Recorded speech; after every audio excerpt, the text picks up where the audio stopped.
New York City never slept, and just like the city, Charlotte Charlie Brooks hadn't had a decent night's sleep in days.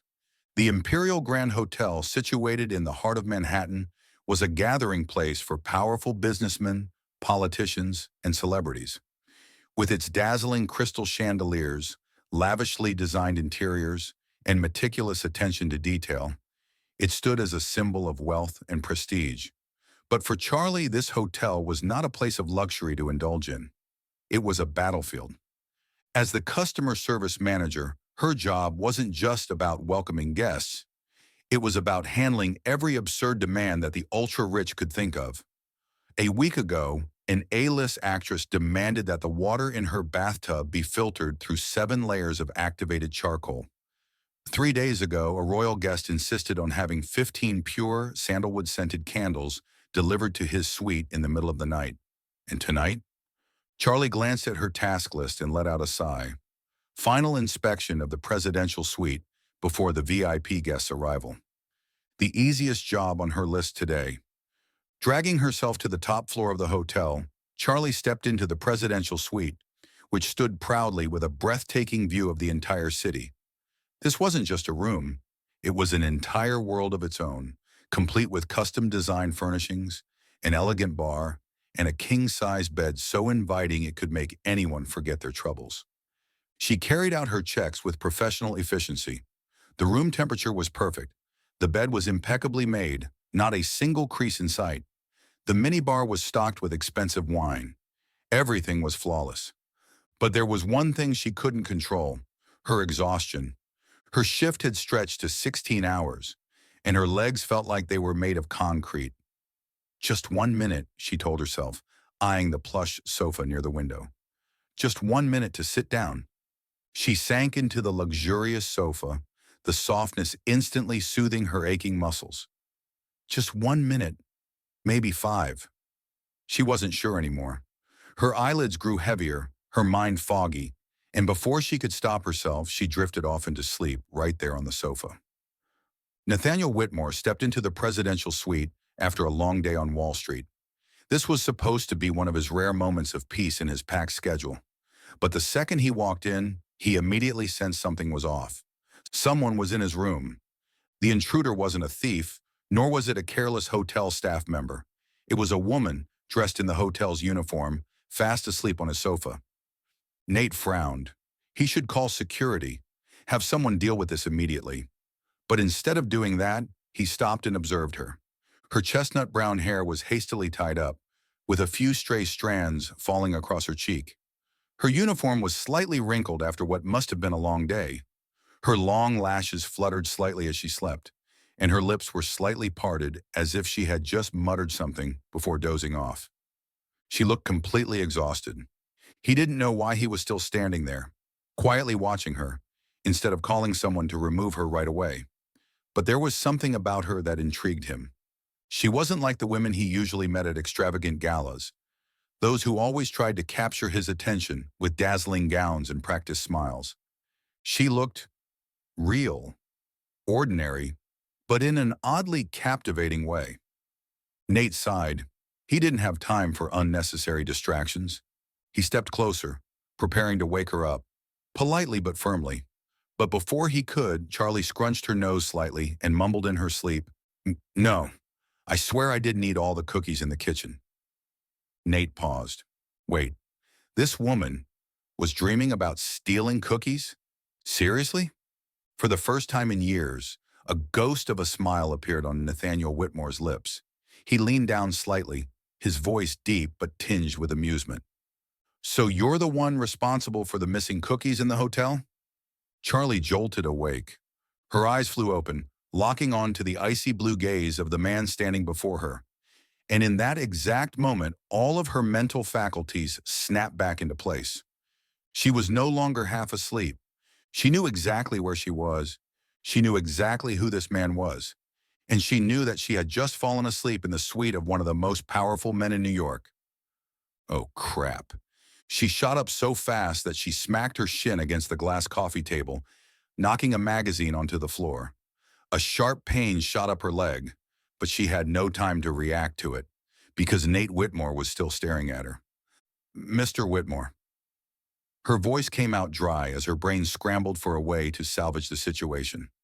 Nate crossed his arms, one brow arched. You seem familiar with my name. Who in this city wasn't? Of course, Charlie wasn't stupid enough to say that out loud. Instead, she forced a stiff smile and tried to regain her usual professional demeanor. Good evening, sir. I was just checking the sofa. Nate blinked. Checking? Charlie nodded so hard she nearly gave herself whiplash. Yes, that's right. Here at our hotel, sofa comfort is one of the key factors in ensuring the best VIP experience. Nate stared at her for a long moment. And you check it by sleeping on it? Charlie tried very hard not to scream in embarrassment. Well, I've been working for a while, and I might have been too dedicated to my job.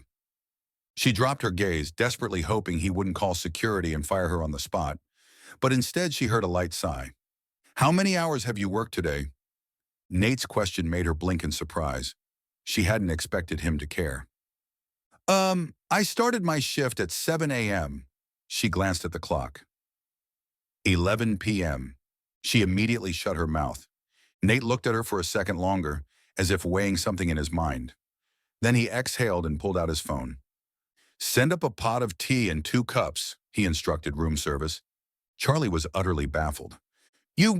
What are you doing? Nate set his phone down and gave her a calm look. If you've been working 16 straight hours to the point of collapsing in a guest suite, I think the least you deserve is a cup of tea before you get fired. Welcome to today's story. May you always be safe, happy, and blessed. Let us know which city you're watching from. Don't forget to subscribe to our channel to become a member of the family. Invite your friends and loved ones to enjoy these meaningful stories together. Charlie sat frozen on the plush sofa, her brain still struggling to process everything that had just happened. At this very moment, she should have been scrambling for an explanation or drafting her resignation letter, not sitting here waiting for tea in Nathaniel Whitmore's presidential suite. She stole a glance at the man sitting across from her. Why hadn't he fired her yet? Nate Whitmore wasn't known for being lenient or generous. Every article written about him painted him as a ruthless businessman, a man who had no interest in anything or anyone outside of his work. Yet here he was, calmly pouring tea and inviting her to sit down for a conversation. This was beyond strange. Charlie decided to break the silence before her imagination ran wild. Mr. Whitmore, she started, putting on her most professional voice, despite still feeling a bit on edge. May I ask why I'm still sitting here instead of being escorted out of the building? Nate set his teacup down and looked at her, his expression unreadable. I'm curious. Charlie raised an eyebrow. Curious about me falling asleep on your sofa? No. A small smirk tugged at Nate's lips. I'm curious how someone can work 16 hours straight and still have enough energy to come up with such an absurd excuse about testing sofa comfort without flinching? Charlie's face burned with embarrassment. She picked up her teacup, taking a sip as if the tea could somehow help her swallow down the shame pooling in her stomach. I've worked at this hotel for almost 7 years, she sighed, setting the cup down. If I didn't learn how to think on my feet, I would have been fired a long time ago. Nate nodded, his sharp gaze still fixed on her.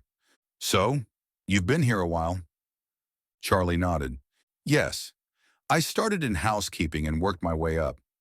Now I manage guest services, which means I'm the one responsible for handling any VIP issues. She shrugged. Or, in this case, for handling someone falling asleep in the presidential suite. A quiet chuckle escaped Nate, a rare sound. So, you clean up the messes, make sure everything runs smoothly? Exactly, Charlie grinned. And I make sure the guests don't find out about the absolute chaos that happens behind the scenes. Chaos? Nate raised an eyebrow. Charlie laughed, the initial tension melting away. Oh, let me tell you. 3 weeks ago, a prince requested that exactly 99 blue rose petals be scattered across his bed. She rolled her eyes. Blue roses! As if we could just snap our fingers and summon them out of thin air. Nate leaned forward slightly intrigued. So, what did you do? I called in a floral designer, ordered 99 white roses, and dyed them with food coloring. Charlie winked. And the prince still hasn't figured it out. Nate let out a genuine laugh, a deep, rich sound that Charlie had never expected to hear from the man often described as Wall Street's most intimidating billionaire. She stared at him, momentarily stunned. This moment felt strange. Nathaniel Whitmore, one of the most feared men in finance, was laughing. Not a scoff, not a mocking smirk, a real, honest laugh at one of her ridiculous hotel stories. She shook her head slightly, telling herself she was imagining things. But just as the thought crossed her mind, Nate's expression shifted back to serious. He leaned forward, resting his elbows on his knees, his gaze unwavering. "You're good at handling problems." Charlie shrugged. "It's my job." "Then do it for me." Charlie blinked. "Excuse me?" "I want you to be my personal assistant." For a second, Charlie thought she misheard him. "I'm sorry. Could you repeat that?" Nate leaned back in his seat, his usual icy demeanor returning. "I need an assistant who can do more than just manage schedules. I need someone who can handle difficult situations, like you did tonight." He arched an eyebrow. "I believe you have that ability." Charlie's jaw nearly dropped. "You're serious? Do I look like someone who jokes?" Charlie had no idea how to respond to that. Nathaniel Whitmore was one of the most demanding billionaires in the world. His previous assistants were all highly trained professionals with Ivy League degrees. And her, she was a guest services manager with an unfinished finance degree. So why was he offering her this? She took a deep breath, trying to think logically. Why me? Nate's answer was simple. "Because you have guts." Charlie blinked. "And?" Nate smirked. "And I like the way you work." Charlie sat still for a moment, feeling as if her brain was trying to process too much information at once. A new job, a higher salary, a chance to take care of her younger brother without having to work 16-hour shifts every day. But working for Nate Whitmore? She cleared her throat. "I'm not going to be your puppet." Nate blinked but didn't look the least bit offended. "I don't need a puppet." His voice was calm, matter of fact. Charlie crossed her arms, her tone firm. "I'll help you manage your work, but I'm not serving tea or running around buying ties." A flicker of amusement crossed Nate's face. "Fair enough." Charlie hesitated. "Seriously?" "Seriously," Nate nodded.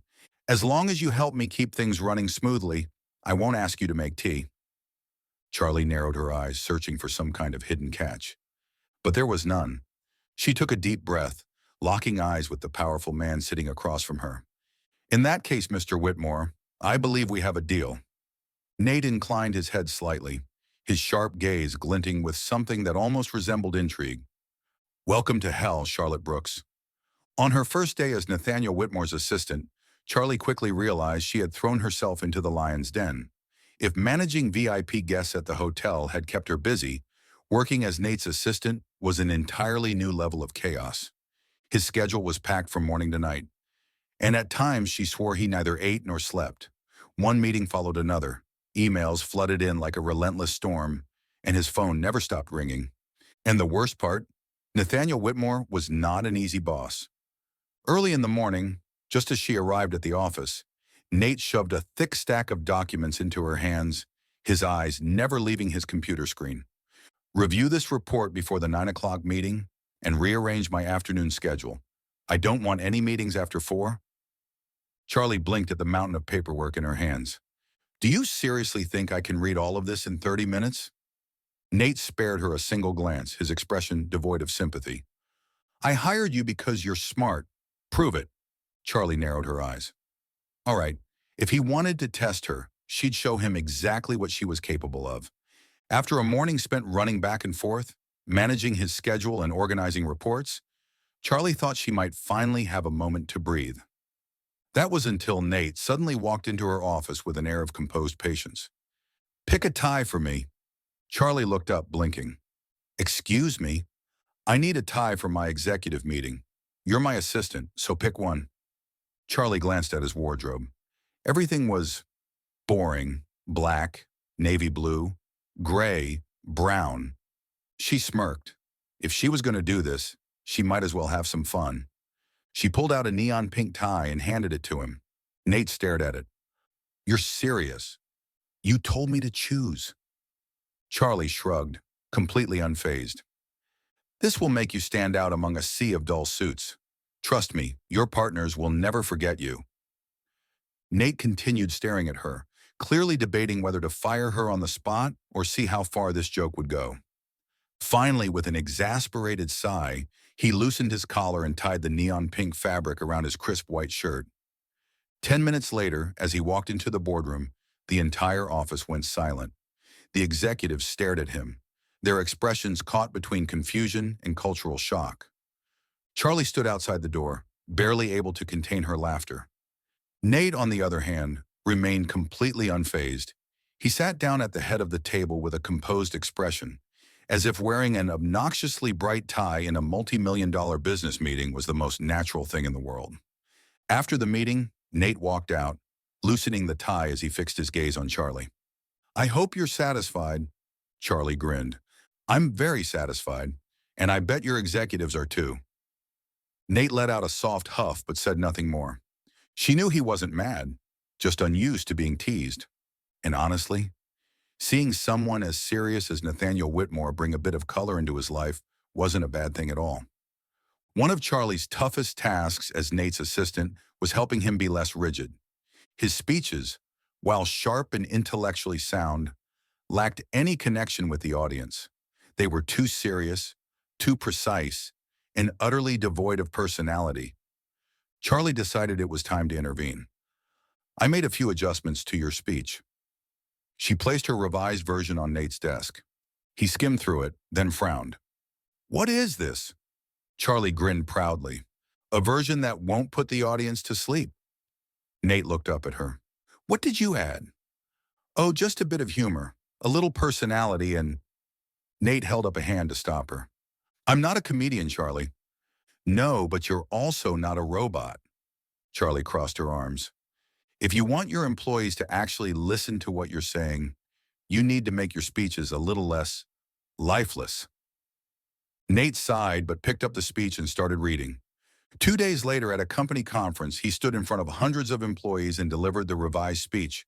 When he casually threw in a simple joke, something as minor as, "Waiting for the elevator in this building is like waiting for stocks to rise," the entire room erupted in laughter. Charlie's eyes widened. Did he actually follow her suggestion? She glanced at Nate and swore she saw the corners of his lips twitch upward at the audience's response. After the speech, Nate walked over to her. "The joke about the elevator, that was yours." Charlie shrugged. "What did you think?" Nate nodded slowly. "It was effective." Charlie smirked victoriously. "See? Told you so." Nate studied her for a moment before quietly picking up her revised notes. Charlie could swear she saw him smile just a little before walking away. The more they worked together, the more Nate found himself drawn to Charlie's blunt honesty, sharp wit, and relentless passion. She was unlike anyone he had ever met. She wasn't afraid of him, didn't try to impress him, and had no hesitation in calling him out when she thought he was wrong. But despite everything, Nate maintained his distance. Because he knew they came from two different worlds. Charlie was strong, independent, and had spent her life working tirelessly to support her younger brother. She came from a middle-class background where hard work was survival, not a choice. Meanwhile, Nate had been born into wealth and power, raised in a world of billion-dollar deals, extravagant galas, and strategic alliances. If he let himself get too close, if he allowed emotions to interfere, he knew it wouldn't end well. Nate reminded himself of that every single day. And yet, every time Charlie walked into the room with that brilliant smile, every time she fired off one of her razor-sharp jokes, every time she challenged his perspective without a hint of hesitation, he found himself wanting to break that distance more than ever. The Whitmore Holdings business event was held at one of New York's most luxurious hotels, gathering powerful executives, influential figures, and of course, the ever-present media with their cameras ready. Charlie had absolutely no desire to be there, but her grumpy boss had other plans. "You're coming with me." That was Nathaniel Whitmore's decree the moment she walked into the office that morning, coffee still in hand. Charlie gaped at him. Why? I'm just your assistant, not one of your senior executives. Nate responded coolly. Because I don't have time to explain things to a new person. You understand how I work, you know what I need, and most importantly, he paused, his gaze lingering on her skeptical expression. You can control me, Charlie snorted. Oh, so you're aware of that? Good, because sometimes I feel like you just enjoy making my life difficult. Nate didn't argue, only gave her a pointed look that made it clear. This was not a negotiation. Charlie sighed, realizing she had no choice. Fine, but I'm not wearing a gown or heels. As long as you're not in a hotel uniform. In the end, she was dragged to the event in a simple navy blue cocktail dress, low-heeled shoes, and absolutely no mental preparation for what was about to happen. The moment Charlie walked in with Nate, she could feel the shift in the atmosphere, the curious stares, the side glances filled with speculation, the hushed whispers behind her back, and as she expected, the flashes of cameras quickly turned in their direction. This isn't a big deal, right? She whispered to Nate. His response was infuriatingly calm. You think so? Charlie's skin prickled at the sound of cameras clicking furiously. Oh, come on. She was just an assistant. Why were these reporters reacting as if she were his date? And by the next morning, she finally understood why Nate hadn't bothered to deny anything. The financial news sites, business magazines, even the gossip tabloids, they were flooded with images of her and Nate standing together. The headlines screamed at her, Nathaniel Whitmore's mysterious assistant, the only woman who can melt the ice-cold billionaire? Whitmore attends event with assistant, strictly business or something more.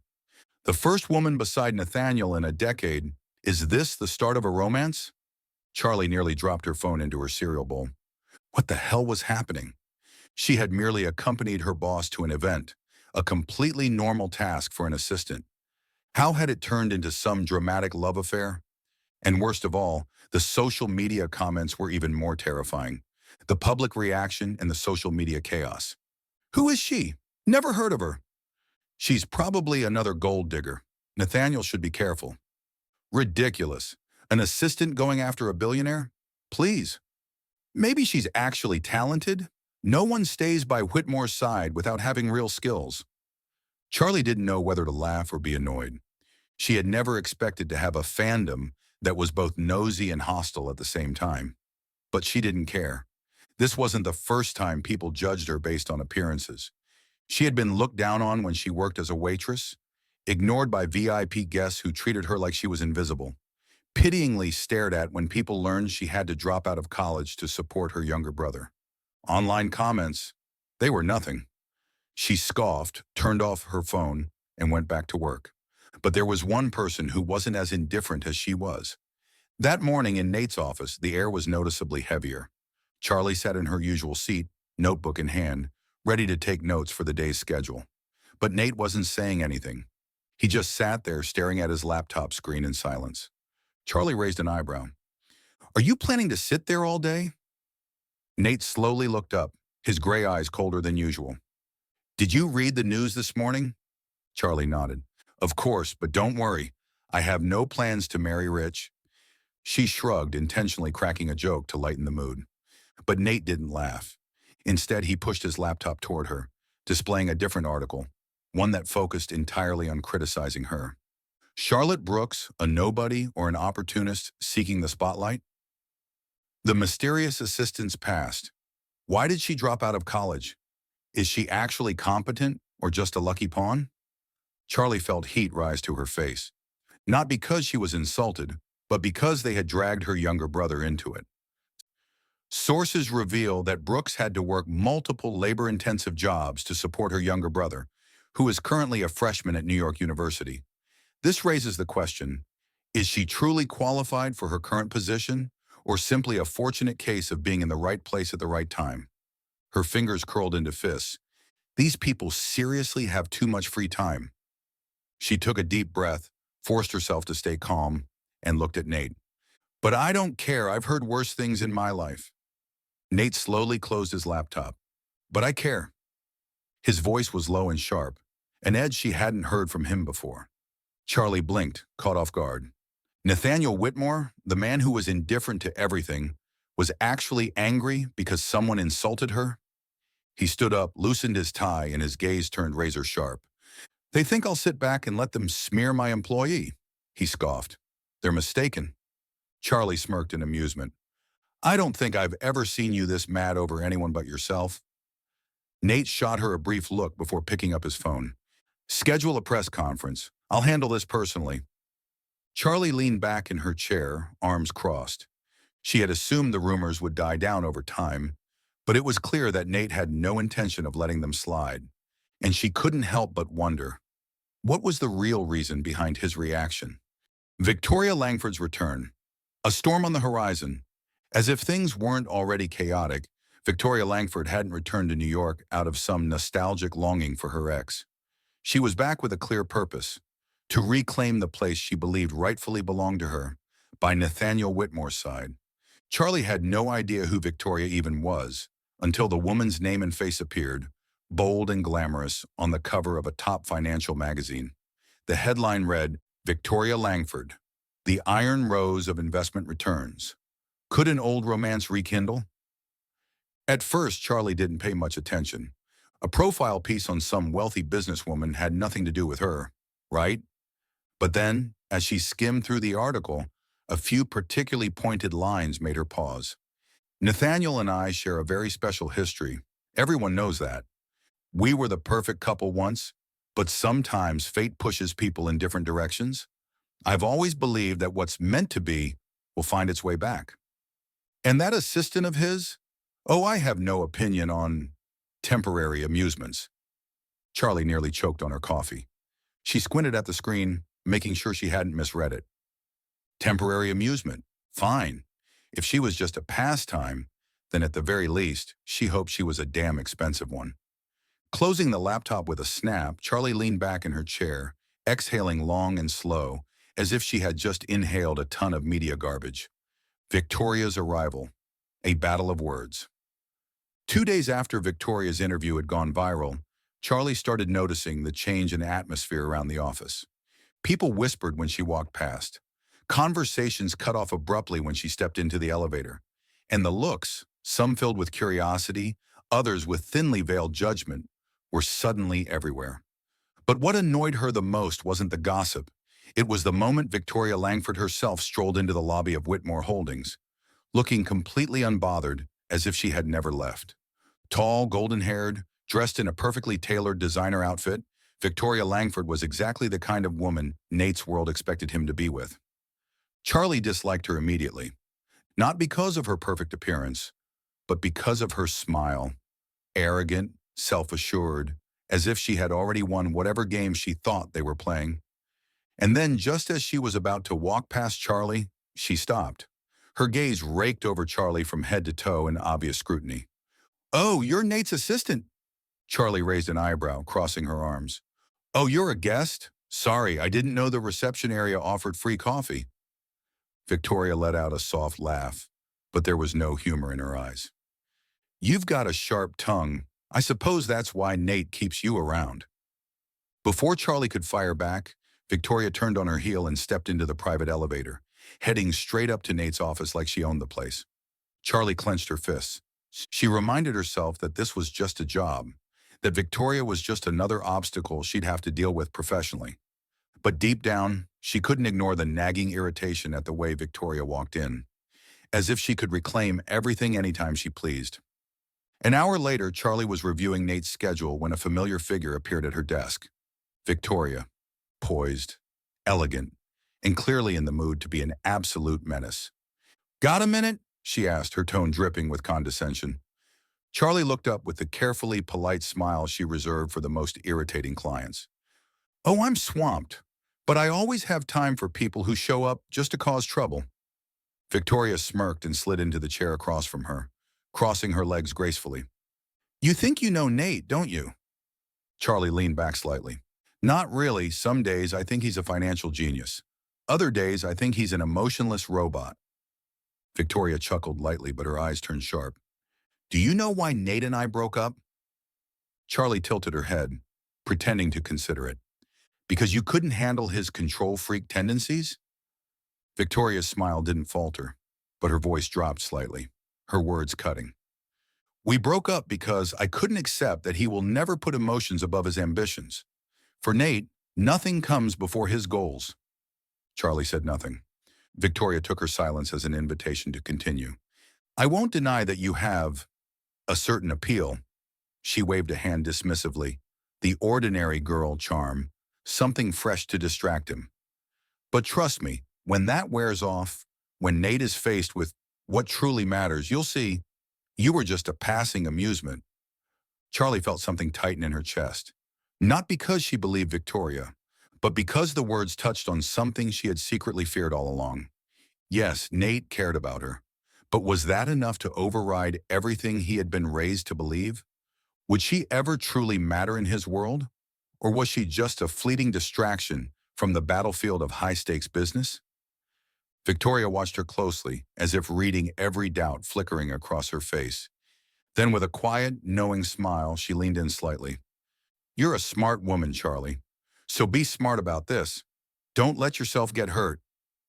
With that, she stood, smoothed out the fabric of her designer dress, and walked away, leaving Charlie sitting there, her thoughts in complete turmoil. A night of doubts. That night, as Charlie returned to her small apartment, she couldn't stop thinking about Victoria's words. She hated that she was letting them get to her. But the truth was, Victoria wasn't wrong. Nate had never once said he wanted anything more than a professional relationship with her. Yes, he cared about her, but caring didn't mean forever. And what about her? She had spent so much time by Nate's side that even she wasn't sure anymore. Was this just a job, or had it become something else entirely? Charlie had never been the type to get involved in something without a future. She wasn't the kind of woman to throw everything away just for a man, no matter who he was, even if that man was Nathaniel Whitmore. But what if Victoria was right? What if this was just a temporary infatuation? Charlie had never been afraid of a challenge, but this wasn't just a challenge. This was her heart, and she wasn't sure if she was willing to bet on it. Charlie slowly walked through the bustling streets of New York, letting the crowd rush past her. The neon lights blazed, car horns blared, but everything felt distant and dull. Her hands were still gripping the stack of documents she was supposed to place on Nate's desk. But now none of it mattered anymore. She had planned to leave early to celebrate her brother's birthday, to have a peaceful evening with the only family she had left. But how could she smile and pretend everything was fine after hearing those words? Just a competent assistant. Nothing more, nothing less. Nate's words kept replaying in her mind like a broken record. She had once believed there was something special between them. She had once thought the way he looked at her, the times he protected her from the media, the late-night conversations where he let his guard down, meant something. But in the end, she was just an employee, a small piece in the massive machinery of his world. And Nate? He hadn't even hesitated when he said it. Charlie let out a hollow laugh, feeling like a fool. Victoria was right. She had been right about everything. Charlie stopped in the middle of the crowded street, looking up at the skyline filled with towering skyscrapers. This city never slept, but it also never truly belonged to people like her. Could she stay and pretend she hadn't heard anything? Number. She wasn't that kind of person.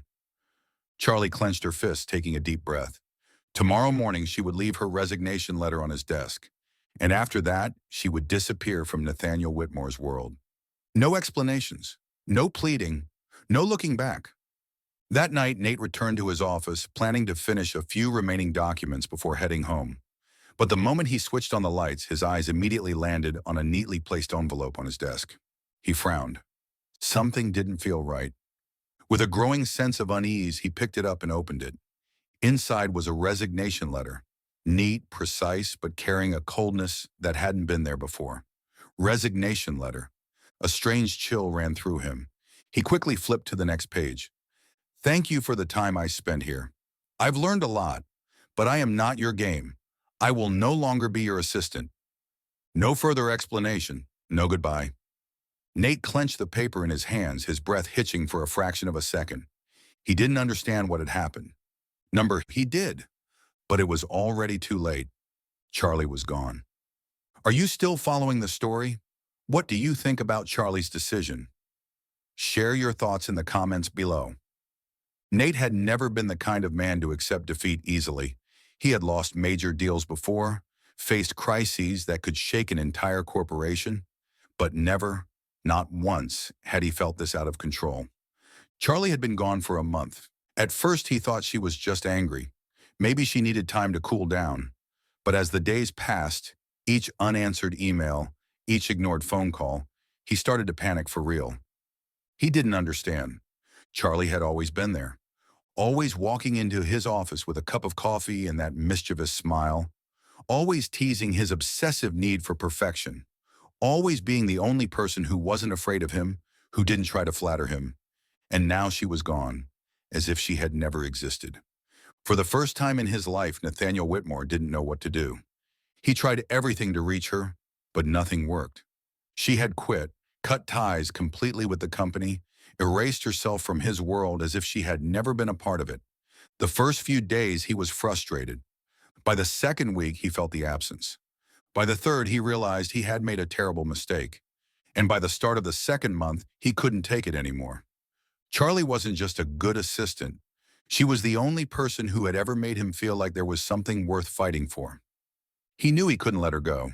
So he did something that no billionaire with unlimited power would ever do. He drove to her tiny Brooklyn apartment and rang the doorbell himself. When Charlie opened the door, she was completely stunned. Standing in front of her was Nathaniel Whitmore, a man who only existed in expensive suits and luxury cars. But right now, he looked unmistakably lost. His shirt was unbuttoned at the top, his hair was slightly messy, and he looked like he hadn't slept properly in days. Charlie crossed her arms, leaning against the doorframe, trying to suppress a smirk. "Let me guess," she said, voice dripping with sarcasm. "You got lost?" Nate raised an eyebrow. "Do you always have to tease me to have a conversation?" "Yes," Charlie shrugged. "Otherwise, where's the fun?" But despite her casual tone, she couldn't ignore the way her heart was racing at the sight of him. He was here. After a month of silence, he was really here. Nate took a deep breath. He wasn't good at expressing emotions.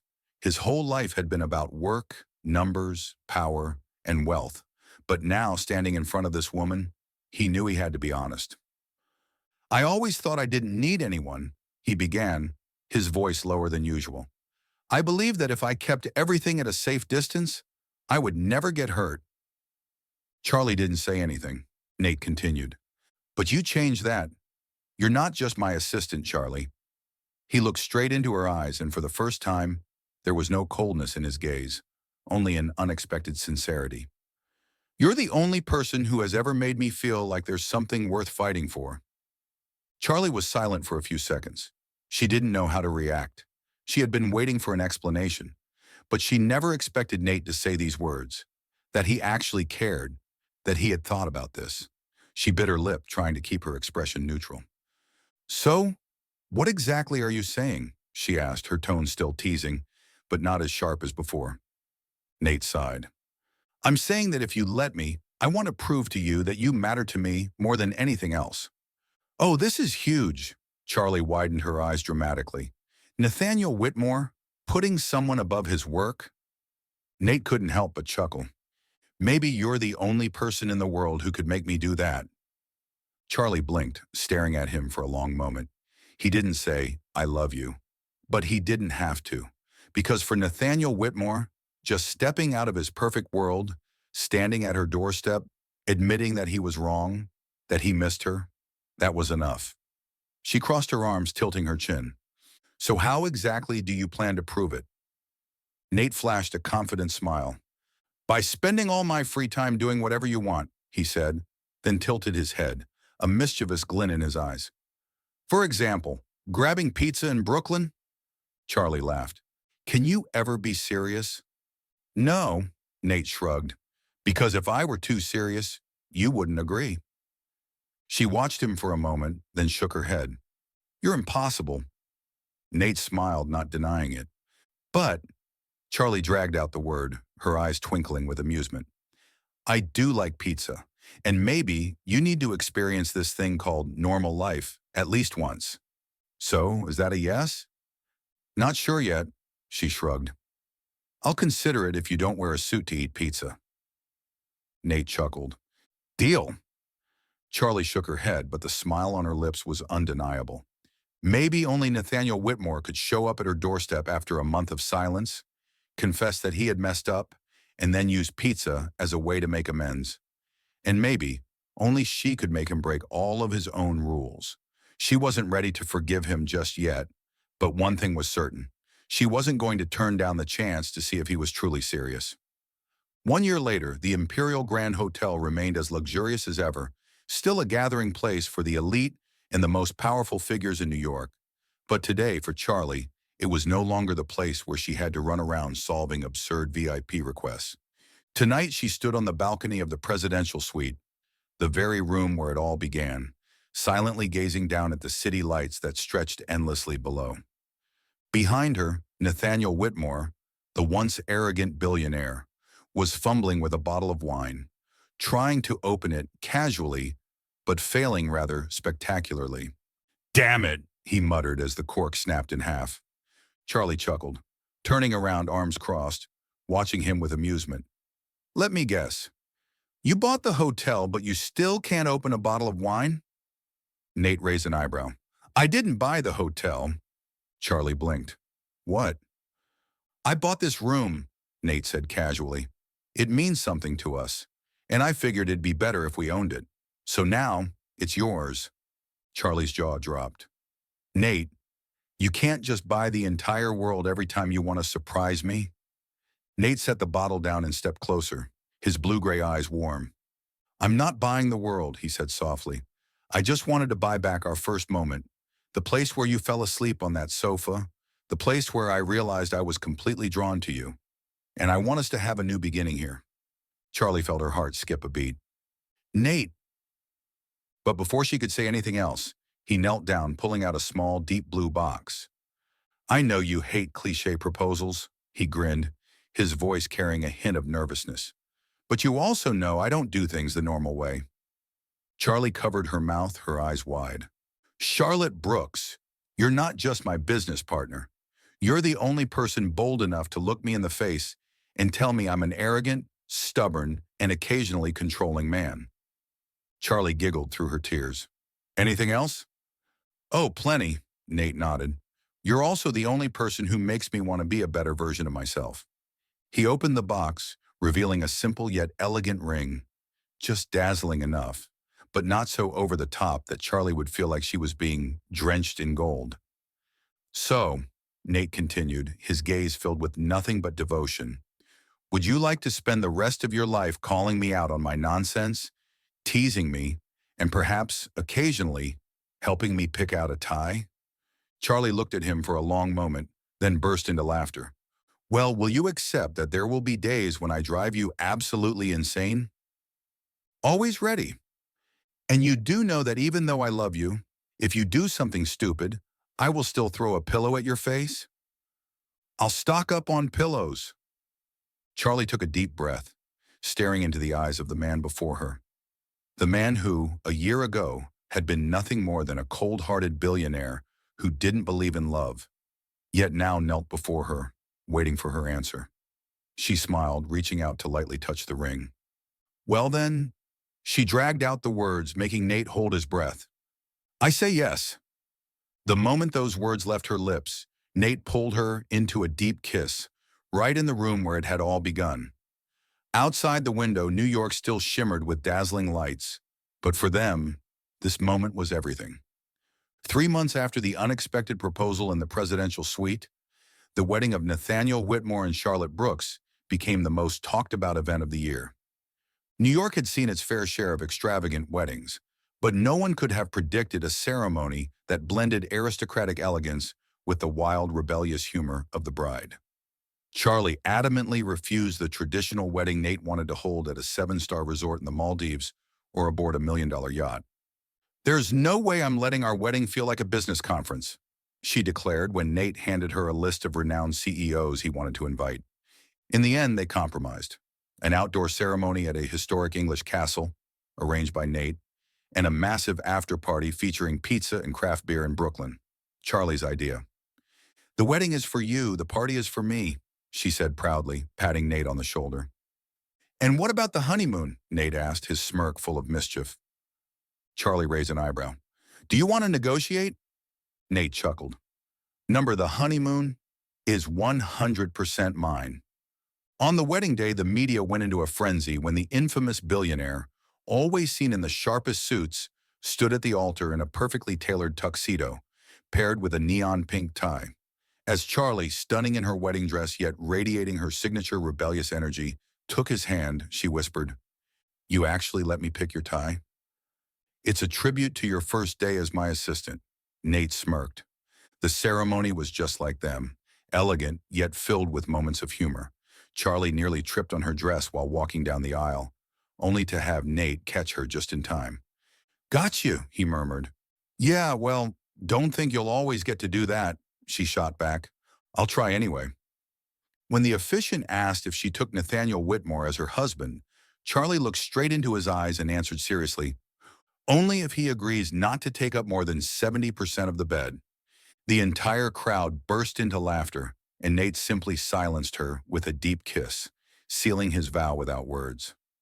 1 year after the wedding, while Charlie was still immersed in her work as a financial consultant for Whitmore Holdings, she started noticing something strange, feeling unusually tired and suddenly craving pizza at 3 a.m. Nate, ever the observant one, picked up on it immediately. "Charlie, are you sick?" he asked, eyes filled with concern as she held her stomach. Charlie glanced at him. "Do you think I'm sick? Or do you think I might be pregnant?" The world seemed to stop. Nate blinked, completely frozen for 3 seconds. "You're pregnant?" Charlie held her breath, waiting for his reaction. And then Nate jumped up, scooped her into his arms, and spun her around. "Charlie, oh my God, I'm going to be a dad?" "Put me down. I swear, if you make this baby dizzy before it's even born, I will kill you." Nate immediately placed her back on the ground, but the grin on his face never faded. That night, as they lay in bed, Nate placed his hand gently over Charlie's stomach, whispering, "I can't believe it. We're going to have a family." Charlie smiled, touching his cheek. "Well, let's hope the baby inherits my intelligence and your looks." Nate raised an eyebrow. "And what about personality?" Charlie thought for a moment, then smirked. "Honestly, probably best if they inherit neither of us. We're both way too stubborn. I don't want to raise a tiny menace." Nate laughed, pulling her closer. "That's fine.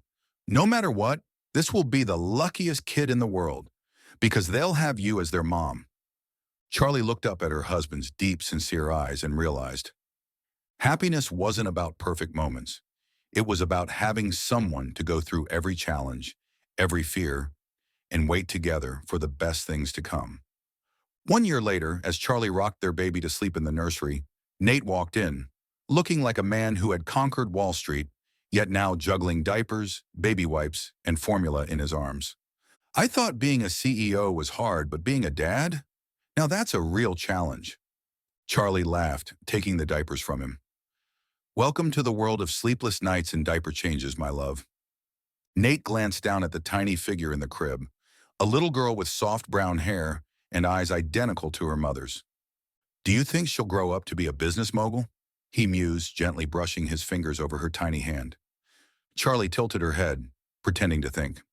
"Not sure, but I do think she's going to tease you relentlessly, just like her mother."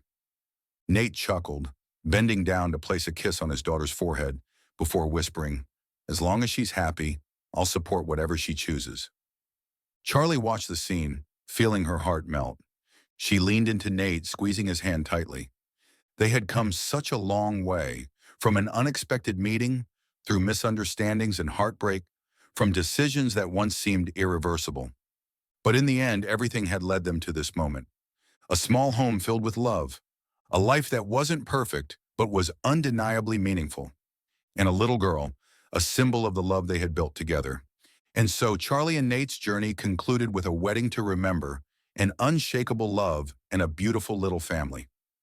In the end, money and status aren't what matter most. What truly matters is finding someone who makes you laugh every day, someone willing to go through every storm with you, and someone you can build a future worth living for. So, if it were you, would you be willing to risk everything for the one true love of your life? Share your thoughts in the comments. Don't forget to like, subscribe, and share this story with your friends and family.